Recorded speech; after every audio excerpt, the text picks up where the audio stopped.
John Coral Henley did not know until just a year ago that the Heimlich was used first to try and save her daughter. She says she's saddened to learn that her daughter could still be with us today if only CPR had been the first course of action.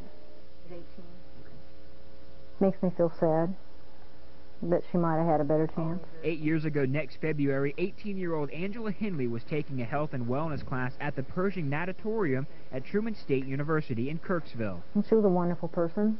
She enjoyed life, was always happy, always had a big smile on her face, and loved everybody. According to the school's newspaper, the Truman Index, an anonymous witness said Henley was found floating face down in the shallow end of the pool. The paper said the instructor jumped into the water, braced himself on the rim of the pool, and performed the Heimlich maneuver on Henley. She was later pronounced dead at Northeast Regional Medical Center after doctors there were unable to revive her. My daughter drowned at Truman, and I feel like that the Heimlich had something to do with that. I feel like that she would have had a better chance had they done the CPR first. Dr. Henry Heimlich says that in order to get air into the lungs, the water has to be removed, and his maneuver should be done first to remove that water. That's correct, depending upon how much water is in the lungs. And you can't tell. When you pulled somebody out of the pool or out of the pond, out of the lake, you can't tell how much water is in the chest. The American Red Cross has taught CPR for decades as the way to save someone who has stopped breathing. For 40 years they taught mouth-to-mouth and CPR for drowning.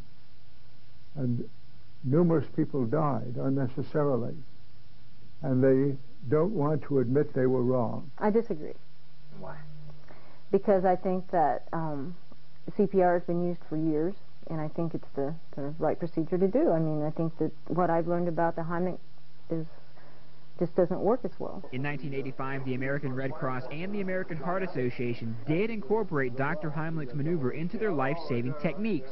But Dr. Jerome Modell, a drowning expert, says, quote, the inclusion of the Heimlich maneuver in the 1985 drowning protocols was a concession to Heimlich. The most recent American Heart Association resuscitation guidelines now single out the Heimlich maneuver and specifically warn against doing the maneuver on drowning victims. And the American Red Cross published a special report in 2000 warning against it as well. And if there is a better method, I'm sure that they would welcome a better method as long as it's proven to truly be a better method.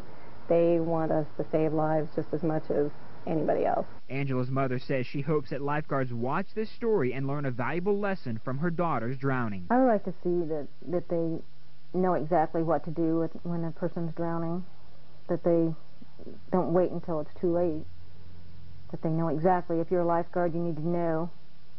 If you're an instructor, you need to know how to save that life.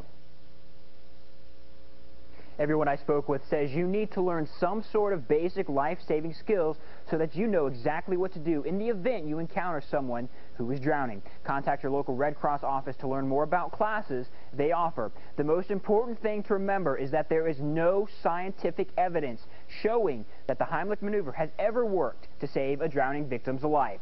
In the studio, I'm Zach Brown. John, back to you.